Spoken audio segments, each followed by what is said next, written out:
बुद्धि विपरीत हुई, आया है विनाश काल, कोरोना के कहर से कैसे बच पाओगे।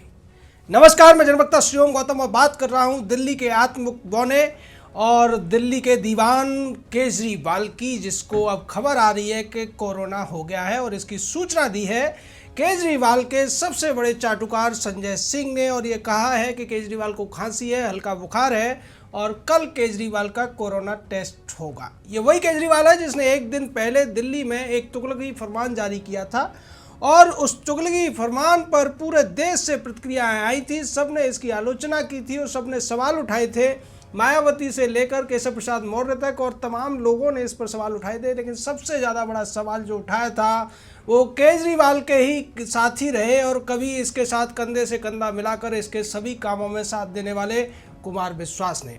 और कुमार विश्वास जिस तरीके से केजरीवाल के लिए बहुत अच्छी भाषा और साहित्यिक हिंदी का इस्तेमाल करते हैं, वो मनोरंजक भी होती है और सटीक भी बैठती है। कुमार विश्वास ने इस आदमी को नाम दिया आत्ममुक्त बौनेश्वर। कभी वो इसको आत्ममुक्त बौना कहते हैं, कभी आत्ममुक्त बौनेश्वर कहते हैं।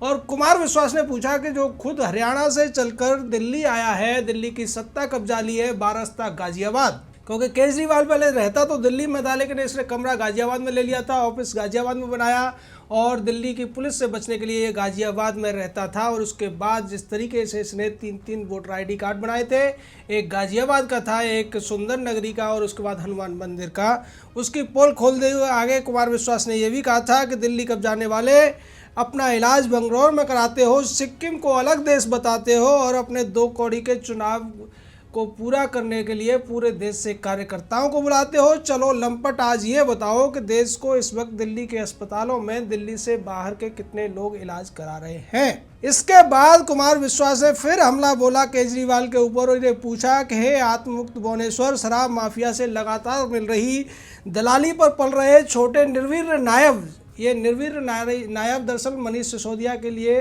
कुमार विश्वास इस्तेमाल करते हैं। ये इनका लंगोटिया यार है, तो हम बीच में कुछ नहीं कह सकते।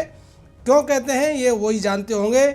और अपने छोटे निर्वीर नायब की सलाह पर शराब माफिया के सामने घुटने टेकते स्वराज के आत्मा शून्य बौनेश्वर केंद्र से ही मांगते रहते हो। और अब जब दिल्ली पूरे देश की राजधानी है तो दिल्ली में रहने वाले, दिल्ली में आने वाले तमाम प्रदेशों के लोगों से तुम ये कहना चाह रहे हो कि तुम्हारा इलाज दिल्ली के अस्पतालों में नहीं होने दूंगा, तुम्हें दिल्ली का कोई ना कोई प्रूफ दिखाना पड़ेगा। ये बहुत बड़ी विडंबना है। केजरीवाल की पूरी पार्टी में जो कार्यकर्ता हैं उनमें दिल्ली के कार्यकर्ताओं का प्रतिशत 10 से भी कम है।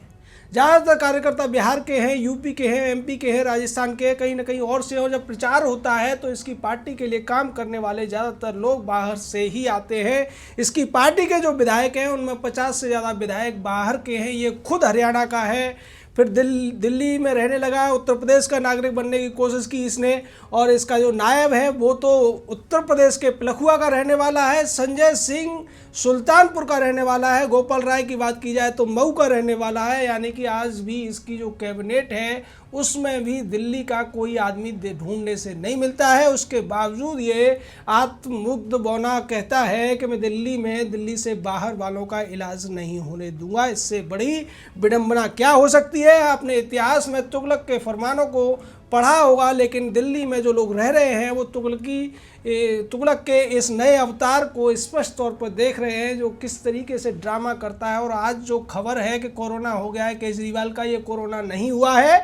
इसके ऊपर जो पूरी तरीके से विपक्ष के हमले हो रहे हैं, कांग्रेस से लेकर मायावती तक कोई इसको छोड़ नहीं रहा है। मायावती ने तो यहाँ तक कह दिया कि इस बात के लिए केंद्र सरकार को दखल देना चाहिए और ऐसे निर्लज्ज व्यक्ति की सरकार को एक तरीके से बर्खास्त कर देना चाहिए। चारों तरफ से मांग उठ रही है कि अगर केजरीवाल इस तुगलकी फरमान पर अड़ा रहता है तो निश्चित तौर पर दिल्ली में अब राष्ट्रपति शासन लगाने की जरूरत है, क्योंकि दिल्ली पूरे देश की राजधानी है। किसी आत्ममुक्त बौने की सल्तनत नहीं है कि वो कुछ भी आदेश जारी कर देगा और उसको लागू कर दिया जाएगा। निश्चित तौर पर केजरीवाल देश में अलगाववाद को बढ़ावा देता रहा है। इसकी जो जड़ें हैं वो कहाँ से आती है, ये कहाँ गया था, ये हम कई बार आपको बता चुके हैं। ये निश्चित तौर पर जम्मू कश्मीर के लिए आज़ादी की बात करने वालों के समर्थन में खड़ा होने वाला व्यक्ति, रोहित वेमुला के लिए रोने वाला व्यक्ति और तमाम तरीके की घिनौनी राजनीति करने वाला व्यक्ति व्यक्ति अब इस तरीके की राजनीति कर रहा है। ऐसी ही राजनीति कभी शीला दीक्षित ने भी एक बार बयान दे दिया था। उसके बाद इसने कहा था कि देखो इसने बिहारियों के लिए क्या कह दिया,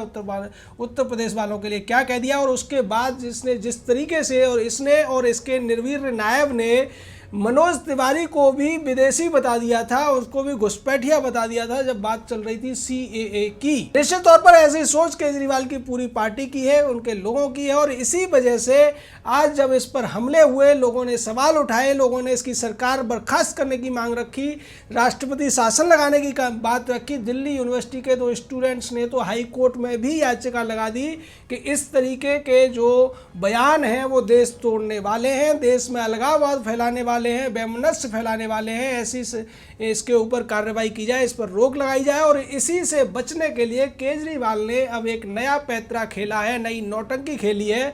और ऐसा लगता है कि इसको कोरोना नहीं हुआ है, बल्कि ये कोरोना होने का नाटक कर रहा है। और ऐसा करके ये कोरोना से पीड़ित लोगों का, कोरोना का इलाज कर रहे डॉक्टरों का और पूरे के पूरे तंत्र का, पूरे के पूरे समाज का ये अपमान कर रहा है, जो कि आज कोरोना की महामारी से लड़ने में अपनी भूमिका निभा रहा है, अपनी जान को जोखिम में डाल रहा है। ये उन लोगों का अपमान कर रहा है क्योंकि ये जानता है कि अगर ये नौटंकी करेगा, जैसा कि पहले इसने नौटंकी की थी खांसी की, और उस खांसी को ठीक कराने के लिए बंगलोर जाने का ड्रामा किया करता था।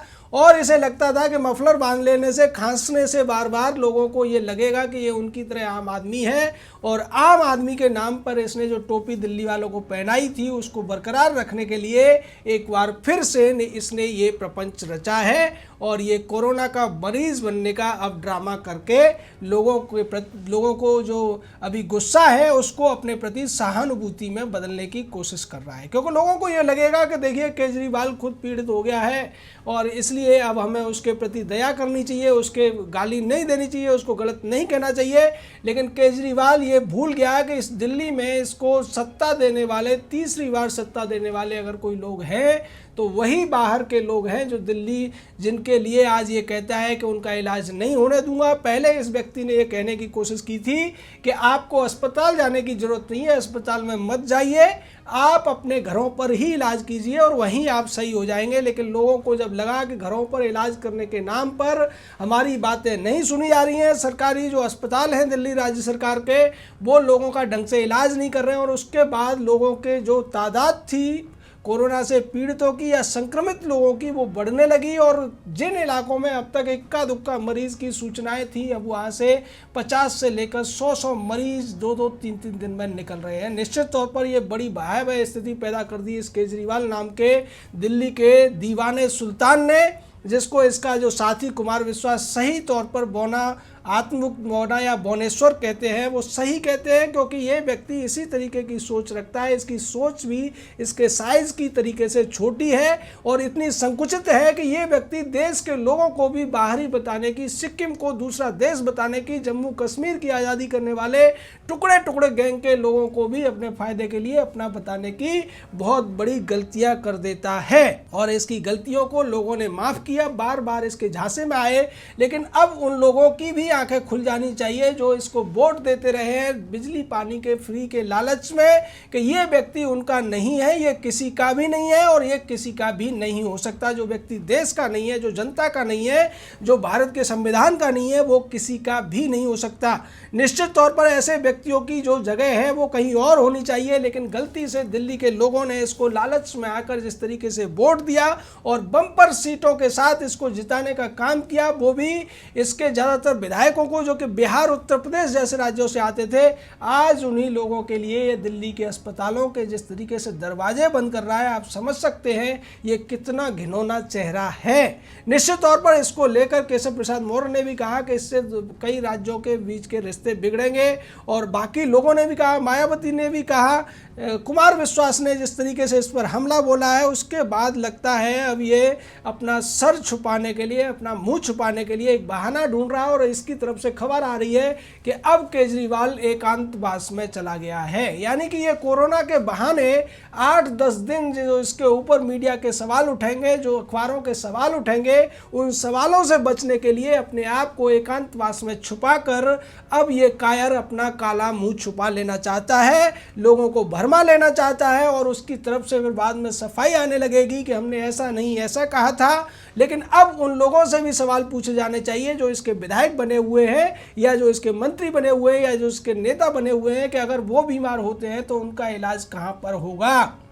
क्या संजय सिंह अपना इलाज कराने के लिए सुल्तानपुर जाएगा, मनीष सिसोदिया अपना इलाज कराने के लिए पिलखुआ या गाजियाबाद जाएगा, या फिर इसका जो गोपाल राय है वो अपना इलाज कराने के लिए मऊ जाएगा। और ये व्यक्ति जिसका नाम केजरीवाल है, ये अगर यही बात को मानता तो फिर ये बंगलोर क्यों जाता था अपना इलाज कराने के लिए। दिल्ली के किसी मोहल्ला क्लिनिक में इसने आज तक अपना इलाज क्यों नहीं कराया, या केजरीवाल के जो परिवार के लोग हैं वो अपना इलाज मोहल्ला क्लिनिक में जाकर क्यों नहीं कराते हैं, वो क्यों नहीं दिखाते कि हरियाणा में जाकर ये अपना इलाज क्यों नहीं कराता, ये तो हरियाणा का बासिंदा है, या फिर गाजियाबाद में भी ये रहा है। निश्चित तौर पर ऐसे व्यक्ति देश के अंदर जो एक संविधान ने एक पिरोने का काम किया है, जोड़ने का काम किया है, उन जो जोड़ हैं उनको तोड़ने की कोशिश ऐसे लोग करते हैं। और इसको लेकर मुझे आज रहीम का वो दोहा याद आ रहा है कि रहमन धागा प्रेम का मत तोड़ो चटकाए, तोड़े से फिर ना जुड़े, जुड़े गांठ पड़ जाए। ये केजरीवाल लोगों के आपस के बीच में